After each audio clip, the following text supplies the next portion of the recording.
All right. So we are on. Hey, Hi, Bhavna. good to have you here for this conversation. Um, we've had some conversations in the past, and I'd like to start with asking you to introduce yourself. Tell us about you. Sure. So I'm Shobhit Arora. My, I incidentally happened to know Bhavna well from our corporate life, and I was in some sense attached to Caregiver Sathi over the last 1 year, 1.5 years since I got to know about her, and I sort of used this opportunity to lean on her as I was going through this journey of my father's struggle with cancer, lung cancer that he was diagnosed last year. I wanted to use this opportunity to share my experience. Also, wanted to extend a support to anybody, for that matter, who would like to speak to me in person or on call. Otherwise, whosoever is in this position, I'll be the happiest person, because that's a contribution I would like to make on behalf of my father. Take a little while and tell us who you are. So, I'm an ex-corporate, I'm an ex-retail banker. I run a startup of my own, and that's been over the period of 6 years. And yeah, so currently, uh, mm, in, What? uh, How do you relate with caregivers? okay, I think it's a great initiative. I relate to it because I've gone through that journey, and I've been a part of it. So I understand what an entity like that can do to the people who are going through that process of caregiving. Having said, let's also face it. In this whole journey of caregiving, India is reasonably behind the other countries, and there are very few, very little initiatives. So there's a lot of effort which goes into the primary care of the patient, and but there's very little effort which truly goes towards a caregiver.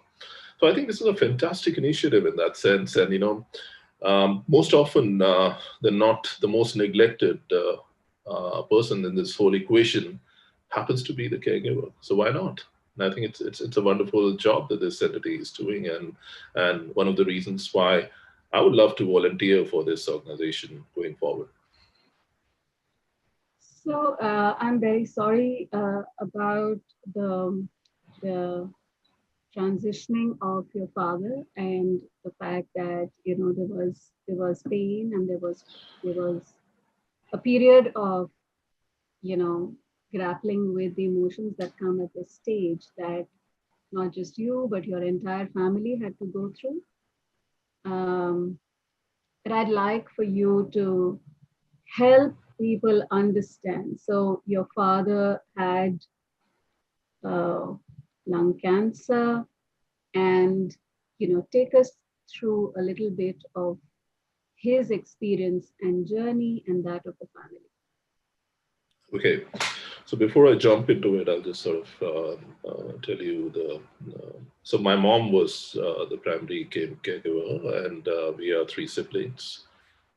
Me, my brother, who's we're in the same city, fortunately, and that's where the treatment was happening. And my sister is a doctor; she's with NHS in UK. So that was really the four of us. Of course, our respective spouses and kids who played an active role in the journey.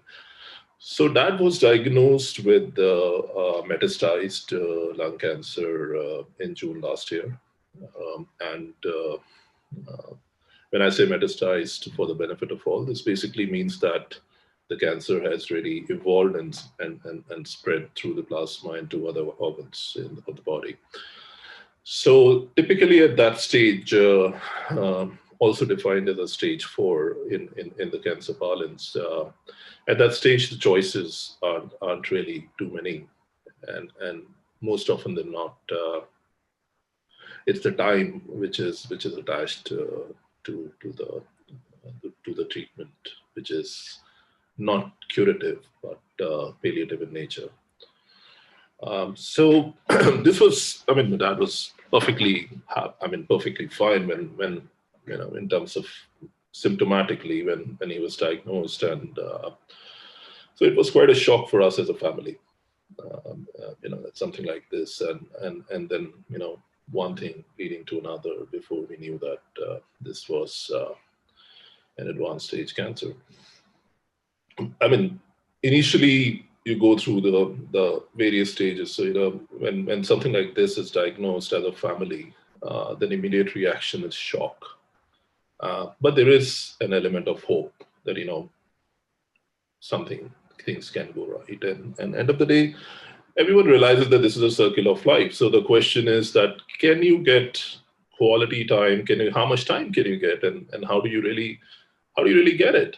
So and so there is a significant element of hope, but at that stage you're quite weak because something is just falling on your lap, and I speak to them on behalf of the most impacted, which is my mother, and it's not easy if you've been through with somebody for half a decade, and you get to know something like this.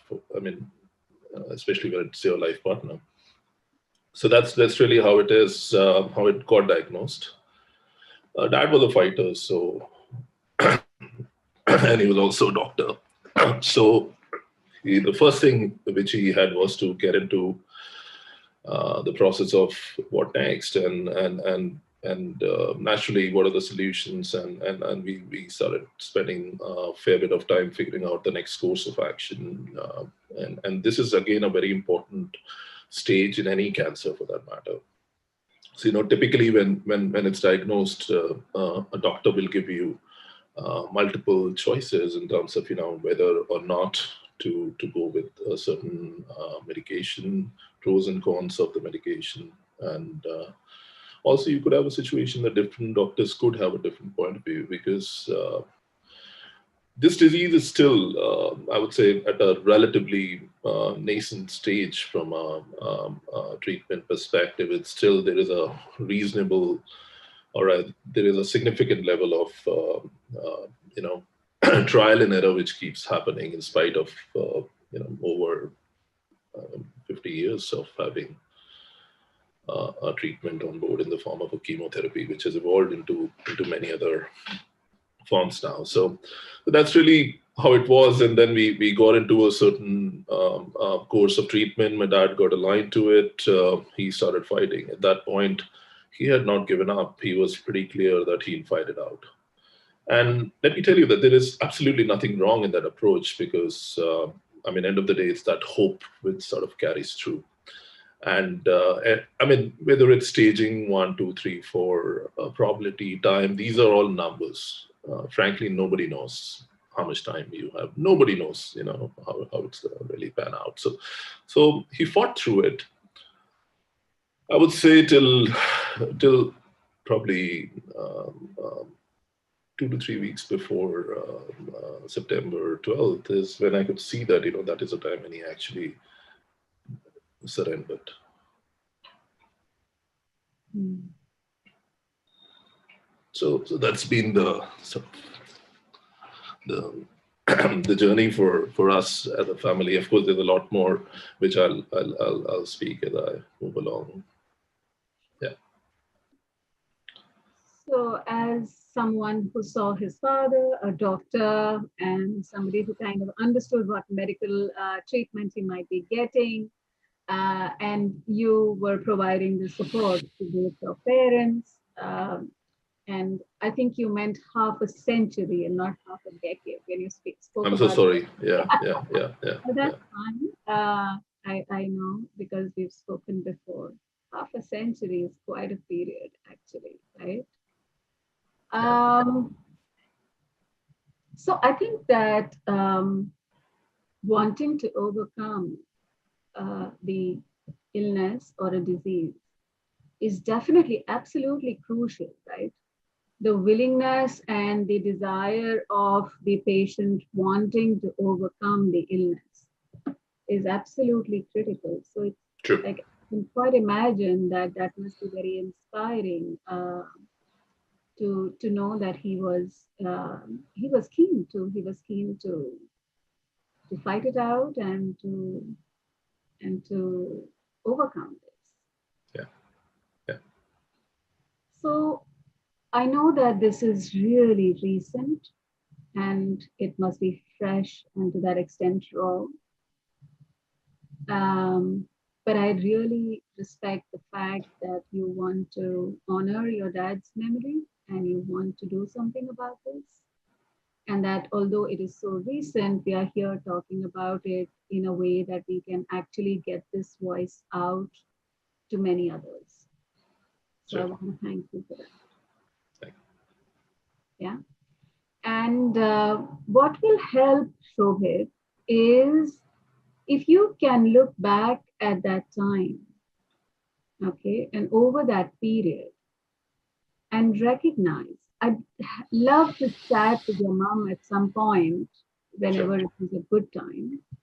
But to be able to look back and say, so what are how do you see your own relationship?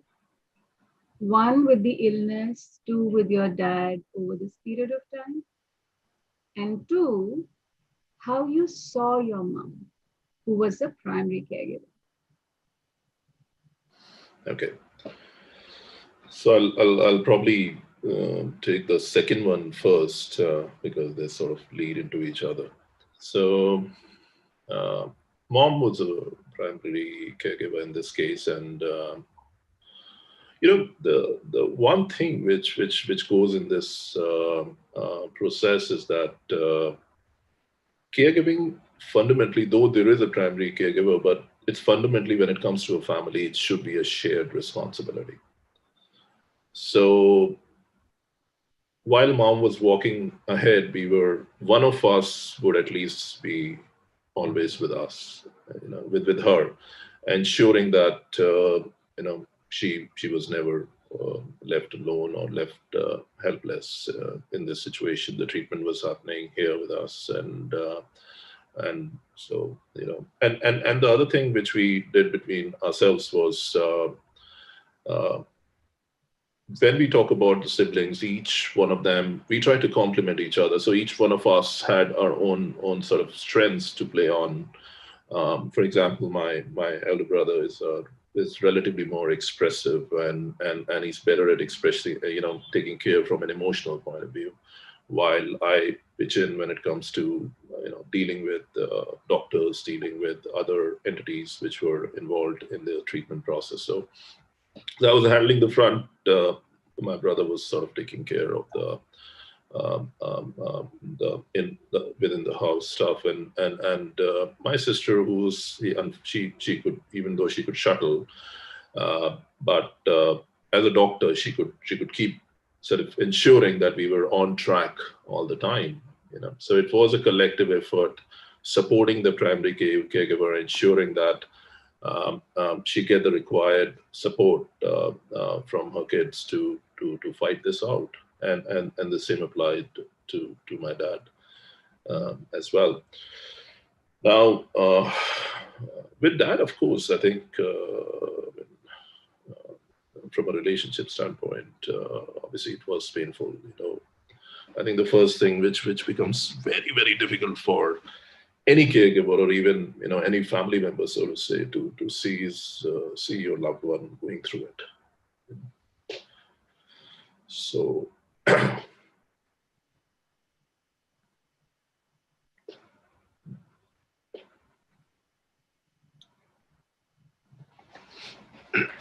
just pardon me for a minute. Yeah. So it's tough, when you're really seeing something like that. But then over time, you have to ensure that you stay high on energy, and you stay hopeful, because that's what gets transferred to the patient or the person in the family who's going through the treatment. So I think it's important for the family or the caregivers to ensure that they stay strong, they stay hopeful, and and they stay positive in this journey. And that's what we did.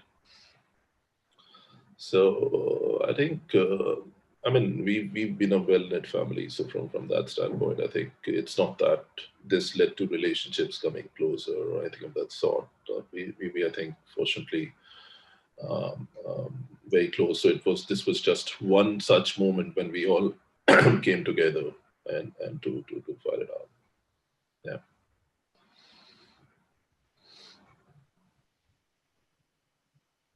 It's okay to take a moment. sure. I'm good. I think we can move on. Yeah, I'm sure you are. So, if you were to talk to some other family members and recognize, let's say, other people that might be in similar situations, what would your sure. advice be? I mean, the first thing, something which I mentioned, make sure it's a shared responsibility. Yeah. Don't just leave it to one person or one individual. Yes. Number two, um, um, try to see if you can complement each other. You will realize that you're going to be. Uh, I mean, the most precious commodity at this point of time would be at that point of time would be time itself. So Mm, how do you really make the max of it is by complementing each other. You will have to manage your work, you will have to manage the family, your individual families, as well as you have to manage the family member who's going through the treatment. So I mean, there is a significant paucity of time, and it's better to sort of work in that manner. Don't shy away from taking support. You will be surprised that how people come forward, friends come forward, and you remember, Bob, no, we connected, right? And how Sunil came forward, and he sort of spent some time with me and helping me, giving me some ideas, some pearls of wisdom, and it made so much sense. Um, I would reiterate that don't lose hope. Keep the hope up. It's infectious. Let that be. And let's face it, any disease for that matter, nobody knows and that what's going to happen, how it's going to happen. So it's better to make the max of whatever time you have, if at all it gets to that stage. Or then if it's a stage when you are fighting, then make the best of it, stay happier. It'll only help in better recovery, right? I would lastly also say one more thing, that having the right doctor is critical. I think, and I reiterate that because, uh, you know, in India, it's unfortunate that quite often patients are associated as patient IDs and not humans. And that factor is very important. You need a doctor who can actually walk along with you. You need a doctor who can be, um, even if it gets down to a palliative situation, even a 5-minute call with the doctor can actually do wonders for the patient. yeah. So I think, because most often than not, the only person that we blindly trust when we are going through our treatment is a doctor. Let's face it, we know everyone else is only supporting, but the fellow who's actually working on me, who's going to actually yield into my getting cured, is the doctor, right? So you cannot have a situation where the doctor raises the hands, and that is, in my mind, the point where the patient gives up. So I think that becomes super critical. It's also unfortunate that we don't have doctors which are aligned to hospice. I mean, very, very few doctors in India have been trained for hospice. That's something which is like very low in the hierarchy of the so-called wisdom needed to treat, and that's my personal view. But I think that's important, because the way you deal with a patient with a terminal illness is very different than the way you will deal with a patient who's on a curative path. So I think getting the right fitment or right doctor is in my mind extremely important, especially in such diseases.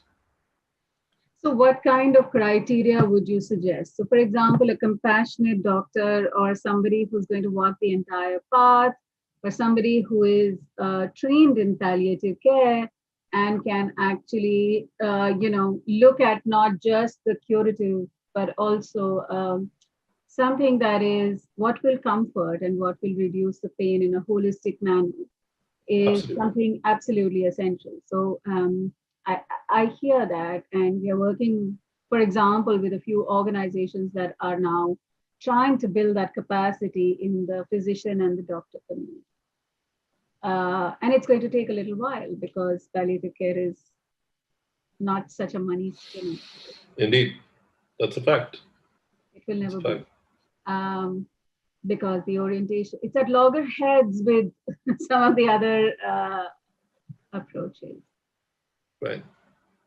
So Right. I know that you and I had a couple of conversations, and you told me very lovingly about your dad's career and his passion.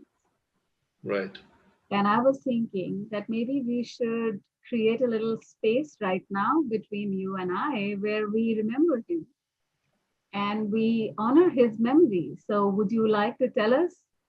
Start with telling us about his name and his career and what he did. Okay. So that's a tough one, actually, because getting back, getting back the memory lane is probably the toughest at this stage. Like you rightly said, it's just been a few weeks. It's So your choice. If you don't want to do it right now, that's okay. no, I would just say that. So so my father was a medical doctor before he got into public health, and the reason for getting into public health is he wanted to make maximum impact, which he felt could happen if you are at the policy making level. Um, he worked with multiple international organizations after his career as a bureaucrat with entities like United Nations, WHO, World Bank, etc. Post which he went shifted his. There was a point when he sort of shifted his yeah, or domain towards training and educating people about public health was one of the aspects, but slowly he started moving towards the human element of managing organizations or otherwise. That's something which he so from a point when he was a practicing doctor, he was a public health official, to a point when he became a policy. He was working with the ministries on the policy side, to a point when he actually became an HRD specialist. He spent a lot of time setting up certain institutions. So, I mean, like Indian Institute of Health Management and Research. So that's something which my dad was instrumental in setting that institution up. He gave a significant amount of time, and that's something which he was associated with also. Um, and as a person, he's been an honest person, So he was an extremely honest person, which is why even when I mean, it's difficult to for honest bureaucrats to be comfortable in a setting like that, and which was one of the reasons which sort of prodded him to move out of and move towards the domain of policy making. His primary objective was whatever he does in life, he could make an impact to people who actually needed it, and that's really what something which I've taken on myself. And one thing which happened is that um, I hope it doesn't happen with too many people, but when you go through the grief, and if that grief turns into a purpose, it makes life much better. That's what I've tried to do, and that's so he has given me a purpose to pass on. He's passed on the similar values in all of us, and I'm looking at this as an opportunity to sort of start focusing on early diagnosis of cancer, as well as supporting people who are going through this disease. So I'm going to be spending my rest of the years towards that. That's sort of a mission which I've embarked on myself, over and above my of course my regular job or business which I do. Yeah, so my father, Dr. Vinod Arora, was a wonderful soul, and let me see how much I can pay back, or at least do whatever he would have done or he did.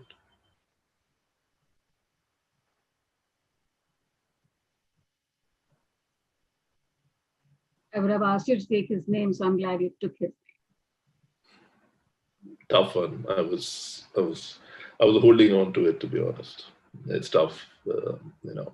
Uh, it's like you know, you on one hand, these memories are very sweet, and on the other hand, you're trying to sort of running away from it because you want to keep yourself composed and controlled, and yeah. But I guess over time things will change. Yeah. So I've spoken to you about this before, and Sure. I'm going to say it again.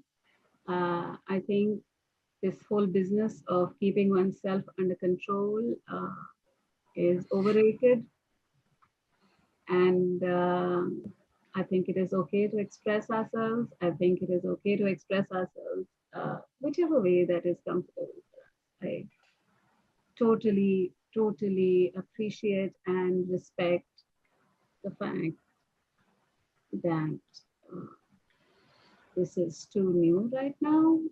It always will remain new. Um, I was I was watching a film over the weekend, um, and I there was a moment in that film, and it was a film of a relationship between a father and a daughter. Okay, and they were estranged when the daughter was very young, Okay. and they met many years later, and so it was a story of that reconciliation. Um, to share a moment with you, I lost my dad 21 years to this day. Right? So it's 21 years since he passed on. And I was watching this film over the weekend, and it's regular film. There are some fun comedy moments. And there was one scene in which suddenly, you know, the father and daughter are having some kind of a fight. Okay. And I just found myself overwhelmed. And my husband, Gaurav, you know, he, he just looked at me and I said, what must, oh, I've lost him. All right, we are on again. So Sure. I was just telling you that I was watching this film and I just wanted to connect with you and tell you about this whole thing about, whether or not it becomes easier. It does become easy over a period of time, one might say.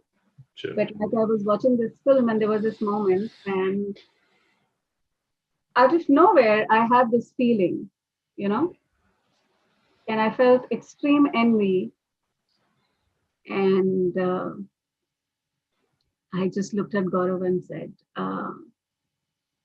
what must it mean to have a father as an adult? Uh, um, I don't know. So it can overwhelm, and but I think it's okay. You know, I think it's it's okay to have these tender moments, and it's okay to remember, and it's okay to um, share that with people. Yeah, that's true. So I'm going to ask you, how would you like to remember your dad, Dr. Vinod Arora? Hmm. Tell me, what are your thoughts as you sit here today? How would you like to remember? Oh, I mean, so he was a great man. I mean, so I mean, for every, it would be boastful if I were to say that, but I mean, I think for every son or father is special, but in his case, I think he was special to a lot of people, and that's for a reason that I think. I mean, he was very high on energy. So he would enter anywhere for that matter, whether it was an official setting or sort of a gathering of doctors or whatever, and you could see he could actually bring the entire energy of that place up, and I mean, which is why when this happened, even though his friends and everyone knew, and that we were going through a tough battle, but I mean, the it did impact. I mean, a lot of people. I mean, we had so many people who were. We unfortunately couldn't be at Jaipur. That's really where his most of the ecosystem was. But yeah, it was difficult because we were trying to hold ourselves, and then there were people on the other side of the phone who were obviously elder, and so it was tough. But yeah, that's the way his charm was. That's the way he was. So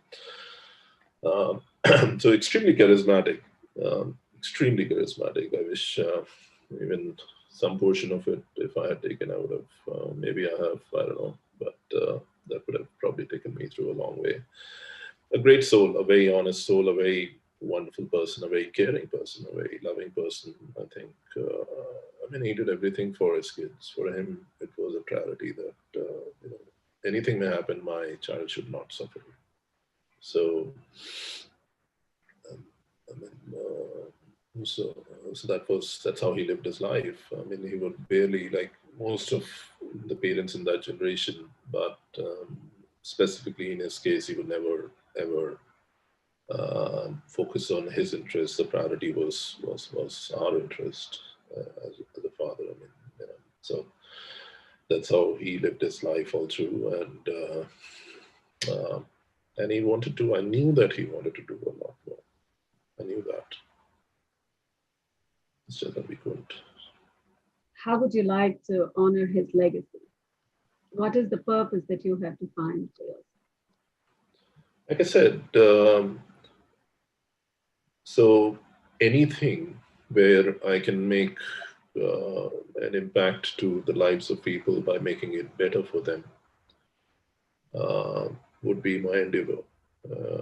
And that's really something, a purpose that I've sort of earmarked, and whether that's in the form of treatment of working towards early diagnosis of cancer, or whether it's about helping people who are going through it, or whether it's about any other initiative like yourself. I mean, I would love to be make whatever little contribution I can, and I know that that's really something which he would appreciate, and or rather truly appreciate to see happening around him. So that's really what my objective will be. So, Shobhit, the fact that somebody who has gone through the journey and has been a caregiver, has seen a loved one with a particular medical condition, Yeah, makes them what we call an experienced caregiver or somebody who is an erstwhile caregiver. Yeah. sure, It's very important that you are a part of the community, that you sign up to say, I would like to share my experience and I would like to companion or partner with people who might be going through this right now. sure, Because the kind of um, empathy and the kind of support that you can provide given your life experience sometimes might be more powerful than an expert doctor as well. true. Yeah. So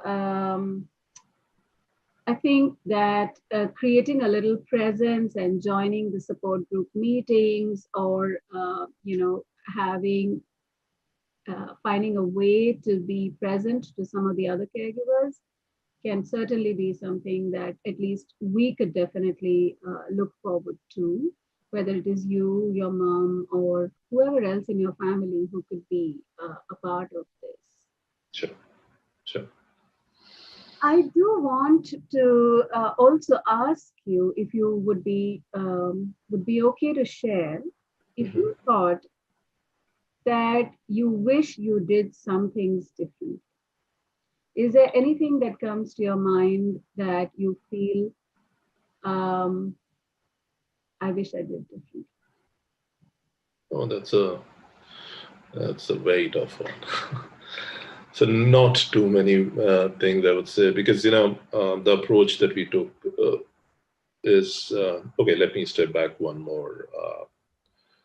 For people who go through a fight for something like a cancer, uh, you will hit a decisive point every 3 months or Mm. 4 or 5 months, depending upon the way the disease is progressing and the way, typically, and that is nothing but a frequency of scans, the way Oh, medically they happen, right?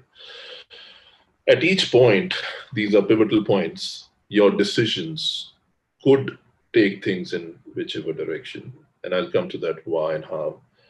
So, what I learned over time was that as a caregiver, it's important to ensure that the patient, for the lack of a better word, uh, has the most optimal quality of life mm, and a balance of that with the quality of life.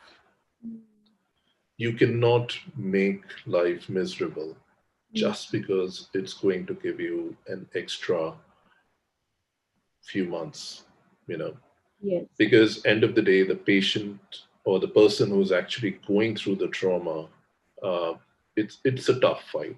It's I mean, it's not an easy one. I mean, we honestly, watching it itself is painful. Forget about going through it. So I think that balance is very critical, which is where a good doctor comes into rescue, because that person tells you that, hey, these are the pros, these are the cons. We should take this path. As a family, it becomes extremely difficult to do. In our case, it was a little easier because, I mean, leaving aside the fact that we had the right doctors, but my father and my sister being a doctor, a lot of decisions they were, I mean, at least in the early days, dad himself was a part of a lot of decisions. So they took that. So no regrets on that side as such. Uh, Regrets start when the patient has lost the decision making ability, because now the dependence is on you. Uh, Anything, the impacted party is the patient, the deciding party is you, and you just observe, and that's tough. So I think the only regret we have is that we would have preferred if he had spent a little more time in Jaipur. That's really where he belonged. That's really where his entire circle was, and he was in Delhi with us just because we were here, and the treatment was happening here, and the disease was diagnosed here. Uh, it's something we wanted, but medically it was not possible. Mm, Now, whether we blame it to that or otherwise, but that's a regret. You know, we wish it had happened. That he could. Beyond that, I don't think so, and I truly believe one should also not take that path of figuring that out, because all that it's going to give you is more pain. You very feel, true. hey, I wish I had done something like this. It's just not. It has no value today, because you never know whether that path would have been the right path or not. And that's just a and plan B for you, at that point of time. So that's it. So that's one thing which didn't happen.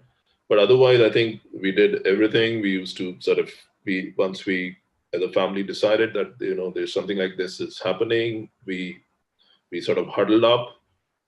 We had as many happy moments as we could. We used to, I mean, I think even, I mean, and that applies to even our spouses, I mean, our kids. Everyone came together. It was like, it was an extended, a very long farewell happening, but just to give him as much joy as we could, which is what we tried to do. And I think we did it to the best of our abilities. So once again, no regrets on that.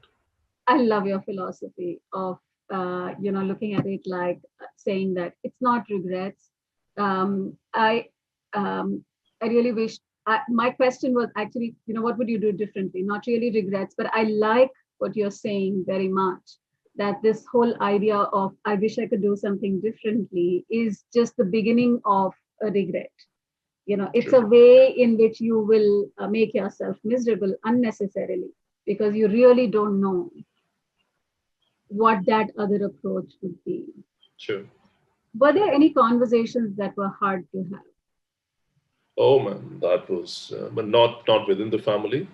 Mm. I would say within the family, it would have been just because there are times when emotions are running high, and you want. It's like typically in a in a husband wife scenario when husband wants to do something for the child and the wife wants to do something for the child and they are arguing. So it's basically like that. The entire family is together. He said we should do this. The other person said no, we should do that, and they just stop sort of talking about it. But that's not really. That's more of an argument. That's a point of view which the current family gives. But the toughest used to happen was with the doctors, and unfortunately, I had to bear the brunt of it because I was the one who was sort of front ending, and so from the time of diagnosis, ultrasound, CT, PET CT, further. So, I mean, facing them was really, really tough. I think because especially when the news is coming to you, when you happen to be the carrier of a bad news, I think that's tough. I think otherwise, so then you sort of try to translate it slowly. I mean, it wasn't easy for me. I couldn't have been as blunt as doctors were to me, to my mom, right? So Yeah. you have to sort of cushion it out and then sort of slowly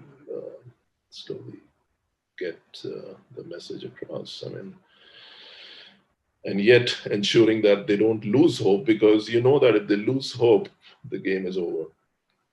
It's Yeah. gone. So that's really a very delicate balance one has to keep. So, but you get stronger with time. You're real. I mean, that happens. Anything that was hard to pick up with your dad?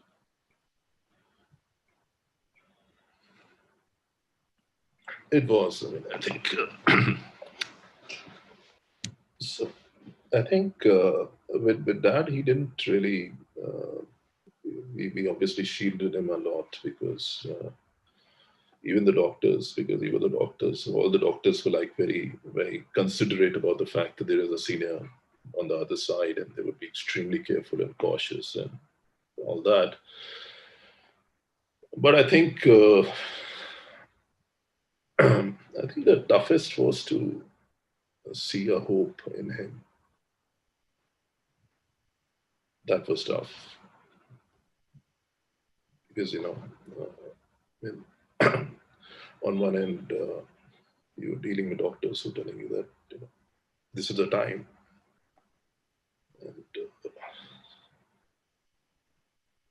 so that's a little tough. Sorry. So basically, when we saw him sort of hopeful, but doctors or the disease had taken over.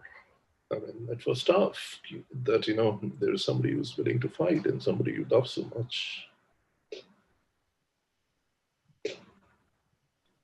Please don't be sorry, Shobhit. I come from a place of love and affection for you. I have known you for more than 20 years now. Uh, I know I must be like behaving like an old person, but I have some very fond memories at the time that you joined the organization that we worked for together, Standard Chartered Bank, Yeah, and uh, I I have this image of, this group of young boys, young men who were hired. Yeah, I So, remember that. Yeah, that's true. Yeah, no, no, absolutely. Which is probably the reason why I could so easily converse with you even during the days of crisis. Yeah, true.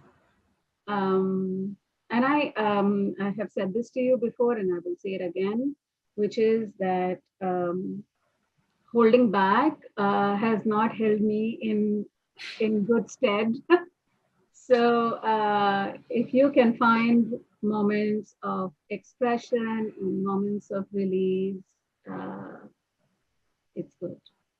And so, Yeah, yeah. So just one more point on that. Uh, so I did spend a lot of time on, or rather, I try to. I meditate. I'm also. I'm a part of a Buddhist practice that also sort of gives the strength. I also follow certain spiritual leaders. So the whole idea is that when you look at life in totality and or rather perpetuity, then you just start feeling better um, about the whole experience, and it gives you the strength to carry on. Yes.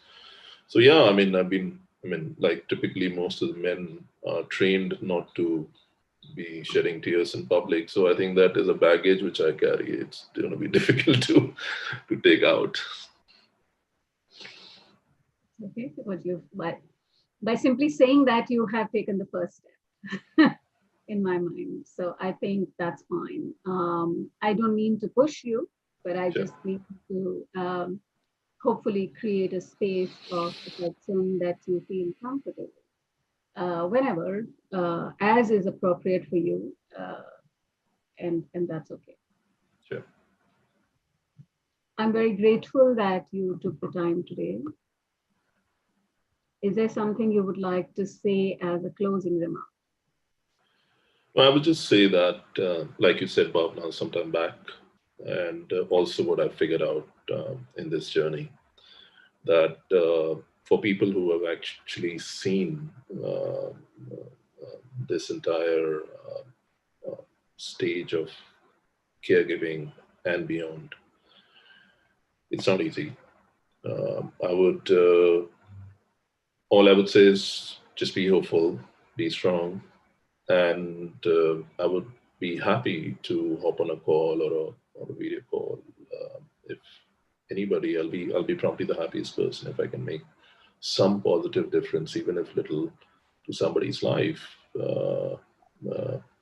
Trust me, if you do that, you're not doing yourself a favor. You're doing me a favor by me following the footsteps of my dad, to whom I'm dedicated this interaction. Absolutely. I'm feeling so bummed that we are in two different cities. Grateful that, of course, thanks to technology, we are having this conversation. But I wish that we were in the same room and I could give you a big hug. And grateful, moved, touched by how you're going along. So thank you. Thank you so much. Thanks, Bhavna. You take care of yourself, Shobhit. I